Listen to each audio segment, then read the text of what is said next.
Okay, Thursday, October 9th, 2025, and this is a part 2 video of my trip in Warsaw. You know, it's just, I've been here many times. It's not my first time here. And it's the visits to Warsaw have spanned, I've been coming here since the early 2000s. But I don't know, every time I'm here, it blows me away like it's new. As I said, it's probably my favorite city in the world. I mean, even more so than like Lviv. I mean, Lviv is my hometown, but if I had like millions of dollars and my wife was okay with it, I think we would move here. Or Lublin. I mean, Lublin is pretty nice, but this is like my favorite big city, capital city or major city in that league. You know, I see it as livable. You know, as you can see, they have a lot of parks, and I just want to take you through this park here. Make sure I don't turn off the video. I tried to do that, and I'm flipping. Yeah, so you can see they have, this is like a Ukrainian concept that they brought here. It's some winery or something. I don't drink, so I don't know much about it, but this logo and the girl holding the cherries and stuff, you see that all over Lviv. Like there's more of those than McDonald's, you know. And then here we have a park, you know, and there's no crap in it, no cigarette butts on the ground, you know. I don't see any litter, or just very, very few. There's a little bit of graffiti. I don't know where the graffiti is coming from, but overall, compared to everything else I've seen in Europe and America, this is probably one of the better central city parks I've seen. I mean, now, of course, nothing compares to Oslo. You know, the Norwegians really know how to take care of a park. And Norwegians don't litter, even the immigrants. Like I say, they train the immigrants in Norway pretty good not to litter and, you know, to take care of the place that they live in. But yeah, it's just, I don't know, this is like what living should be, you know, that you can, you know, people clean up and pick up after themselves, and, you know, people care about where they live. I mean, that's all that people are asking of immigrants, right? You don't come to a country and then just start crapping everywhere, you know, and turning it into a shithole, you know. You don't do that like they did in Belgium and Germany and all these other places. I mean, you don't do that stuff, you know. I mean, I've been to Dubai. It was pretty clean. They have rules and regulations. I mean, I think in like Singapore, you know, if you spit in the street or something, you know, they'll bust you pretty hard. So yeah. There's something funky going on with my video, you know, like looks like, oh, you know what? I think I've used up a lot of the memory. That's what's going on. So it's showing me some timer because I haven't uploaded the other video yet. Usually I upload and clear the memory and stuff. I've got to figure out how to get the cloud setting so most of the stuff lives off my phone and lives in the cloud. But let me just show you some more of the landmarks here. So yeah, like I said, I call this the Chicago Tribune building. Like I said, this was some old Soviet headquarters, and now they've converted it into something. And they got the Parthenon over here. And then they have like the Buckingham Fountain, like in Chicago, but it's like a mini Buckingham Fountain. Yeah, so I was here this morning with my daughter. She loved it. She loved it. And I didn't have to worry about her picking up cigarette butts or broken glass. You know, I mean, like I said, it's like in England, like in Westminster. You know, it was spotless. I mean, I think outside of that West bubble we were staying in England, it's like Belgium. You know, my wife wanted to move to England, but I told her it's not. Westminster is just a sliver of the whole country, and then you just go a few streets off, and it's all like it's all third world. You know, yeah, and it's just, I don't know. Like, you know, when my parents immigrated to America, they wanted to normalize themselves to the American society. They saw something that worked. And why not normalize to that instead of changing it to India, you know, chaotic and, you know, corrupt and bureaucratic and messed up. And I don't know, immigrants these days don't have this attitude. You know, they're, you know, when they go and register for asylum, they say, oh, my life is in danger. you know, I could be killed and all this, and you know, and then they come to the country and then they just keep doing what they were doing in their old country and everything. I mean, it's okay to keep your food, just don't, if you're renting an apartment, don't use heavy spices and destroy your landlord's apartment. I mean, but you know, the clothes and even the hairstyles and all this stuff, you know, I mean, like you say, I keep a clean cut look and everything, you know. I don't have this Bollywood look like the Indian immigrants do, the FOBs, you know, but that's how, you know, it's just like, I don't know, I guess because I was in the military, you know, you want to normalize, and it actually makes you more creative. You got less stuff to worry about when you're normalized, instead of, you know, working on your facial hair and, you know, all this, you know, worrying about your clothes. You can spend more time thinking up ideas and, you know, looking at what to invest in so you can achieve financial independence and all of this.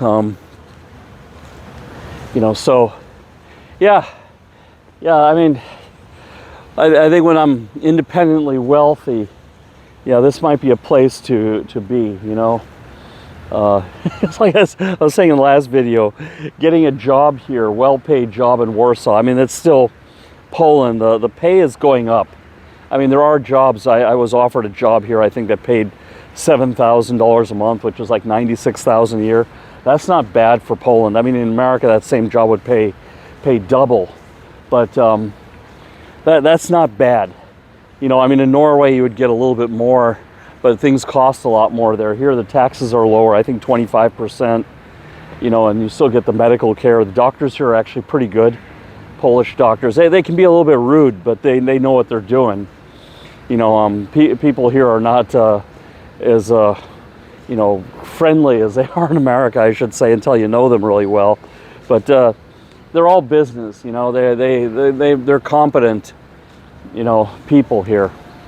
You know, and all the times I've been here and stuff, and you know, they all have goals. Everybody here has a goal.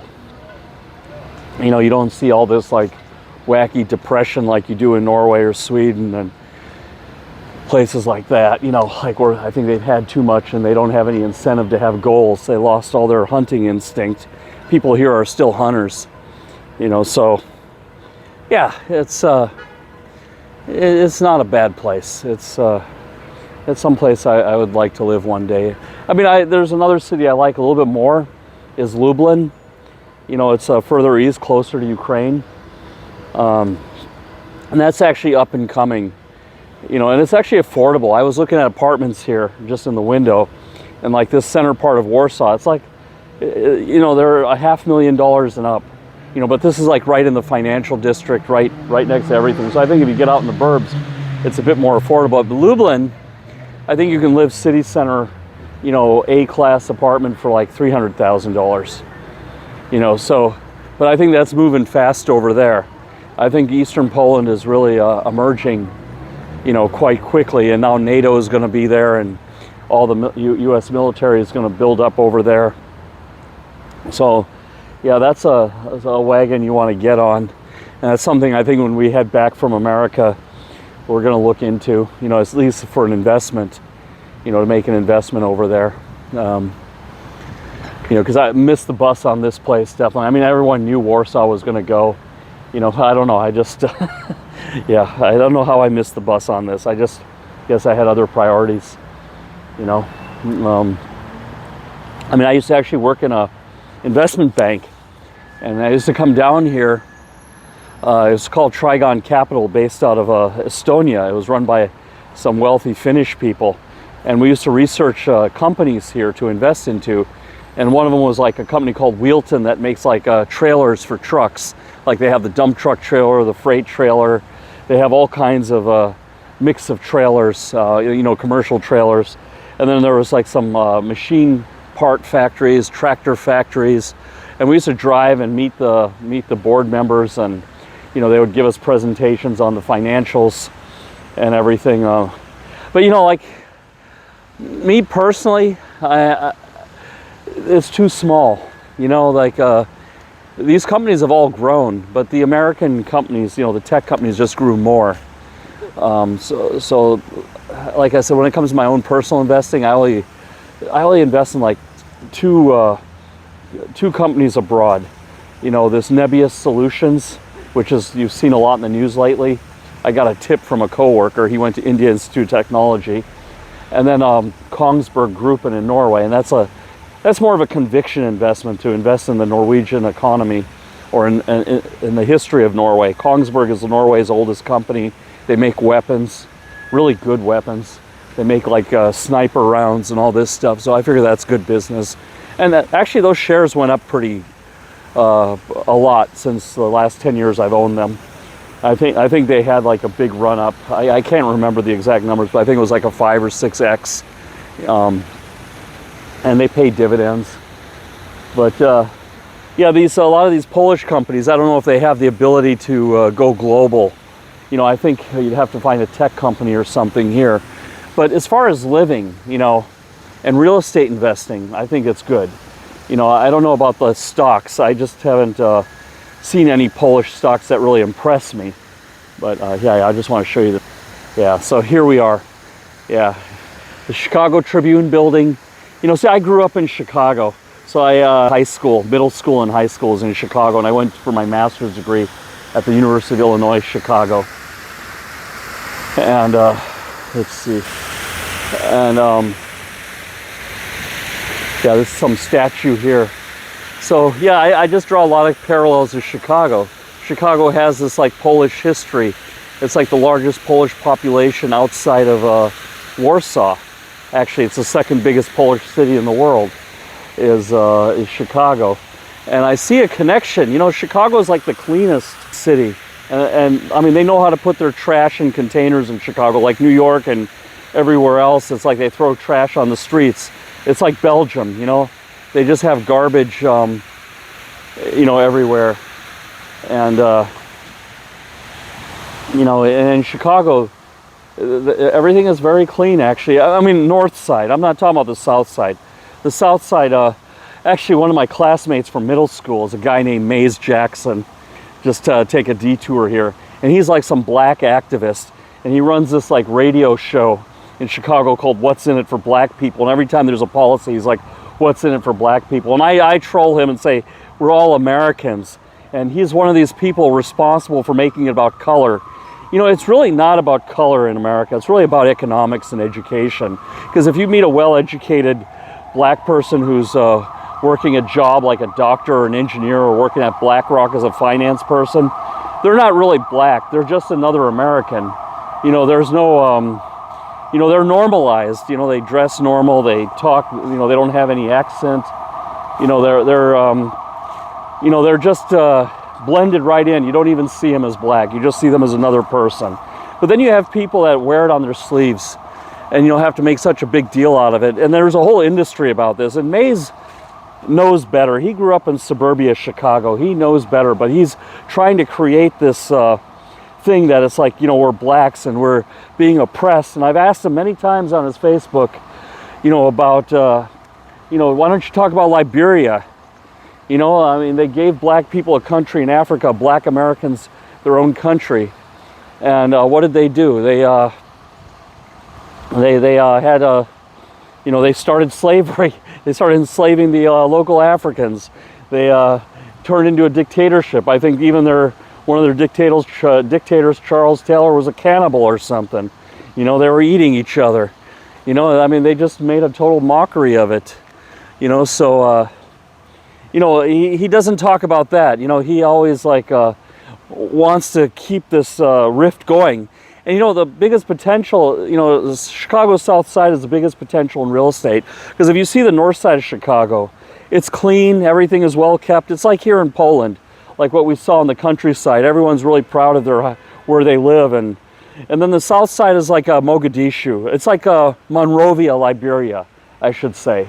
And I mean, they really need to send in, Trump needs to send in the whole army. I mean, forget ICE. You know, send in the 82nd Airborne. You know, and hopefully we don't, you know, send in the Blackhawks, everything. You know, but this time don't you know, be more careful. And, you know, because there's so much good property down there, but it's so dangerous. But if they cleaned out all the dangerous elements, you know, cleaned up the gangs in the south side, young people, young professionals would move in and start renovating those homes. You know, open up a few Home Depots down there, you know, and You know, people who just got a job, you know, in the downtown Chicago, they start earning money, give them a mortgage, you know, a special interest rate or something, 0 down, and they can start buying up those properties and fix them up, and, you know, it would unlock a whole ton of affordable supply. I mean, it's so strange. Like in Ford Heights, you know, Chicago, houses are like, I don't know. When I was, last I saw figures were like under $100,000. And then you go up to the north side of Chicago, they're like $4 million. And these two places are like 30 minutes apart by car. So this is a policy problem, not a supply problem, you know, housing in America. You know, could bring more immigrants from Poland, you know, they would, you know, and put them there, you know, and then, you know, that would, and then show the locals like how to live, you know, and how to have a community and how to do something productive. You know, I don't know if Poland would appreciate stealing more of their people, you know, and relocating America, but sure could do that, you know, and then Mays would say, what's in it for black people? And you could say, well, it gets safe neighborhoods, you know, you'll get an economy, you know, there'll be this whole like home renovation economy going on, you know, people moving in, you know, that normally would, you know, live roommates and, you know, 5 in an apartment up in the north side, up in Lincoln Park and all of this. They would see they could get a better quality of life in the south side, and then people would open up, you know, restaurants and bars, and, you know, maybe some factories would move in and some retailers would move in where they don't have to worry about their stores getting looted, you know. So that's what's in it for black people, Mays. You hear me, brother? Yeah, we used to go to a middle school called BJ Ward, you know, and we used to sit at the lunch table together, you know, and he was a break dancer back then, and, you know, he used to do the head spin and the moonwalk and, you know, the worm and all these other stuff, you know, and he had like a little afro going, you know, you know, and I have to give him credit, you know, he was on a private jet. I saw pictures of him on Facebook riding with Hillary Clinton and everything. As much as I don't like Hillary Clinton, it is an achievement to meet someone of that caliber, or, you know, of that status, I should say. Her caliber is low, but her status is high. I mean, everything Hillary Clinton got was because of her husband. If she hadn't been with Bill Clinton, at best, she would have been a senator, just a mediocre senator at the very best. She would have run a law firm. She's smart, competent lawyer, you know, and she would have probably been a principal partner in a law firm and been a judge or been a House of Representatives and then made it to the Senate, you know, never been a presidential. I mean, it was all because of her husband's name that she got what she got in life. But that's besides the point, you know. I mean, what I want to say in this video is like Warsaw is like what Europe should aspire to and what many American cities should aspire to. You know, there is diversity here. There's not multiculturalism. There is diversity. The girl at the grocery store, she was Chinese, but she like spoke Polish and she acted Polish. Told me she'd been living here all her life, you know, and she is a stranger back in China. It's like me when I go to India. I feel like a stranger there. I feel American in my heart. There was nothing really Chinese about her other than her look, you know. And there's black people here, and they're speaking Polish, acting Polish. You know, there's nothing really African about them other than the look, you know. And that's how it should be. That's diversity. You know, that you have people of different races or whatever, but they're all normalized to a single culture, you know, a single way of being.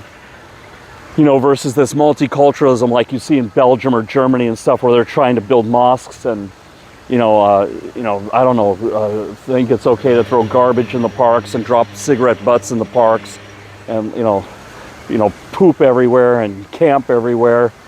You know, it's that's just gotten out of hand. You know, maybe, like I said, maybe as much as I don't like the nationalism, because I think they're on the wrong track, every country being separate, they should see themselves as a unified Europe like we see ourselves as a unified America. The states are secondary, the nation is first. And here it's like the nation states are first and the European Union is second. Once they reverse that, and they have a nationalism for being a united Europe, then they're on the right track. But if they're going to go like this single nation state thing, they're going to get picked off, you know, one by one, and eventually the Palestine will be surrounding the Poland and then work its way to Ukraine and all this stuff. So, but maybe I don't know, maybe this video will go viral or someone will call me up and hire me as advisor or elect me head of the EU or something like that. You know, I don't know which country I'd have to run to be in the EU elections. I guess Norway is not really in the EU. They pay the taxes but don't get to vote. That's my citizenship is Norway. I'm resident of Ukraine. I was a resident of Sweden a long time ago.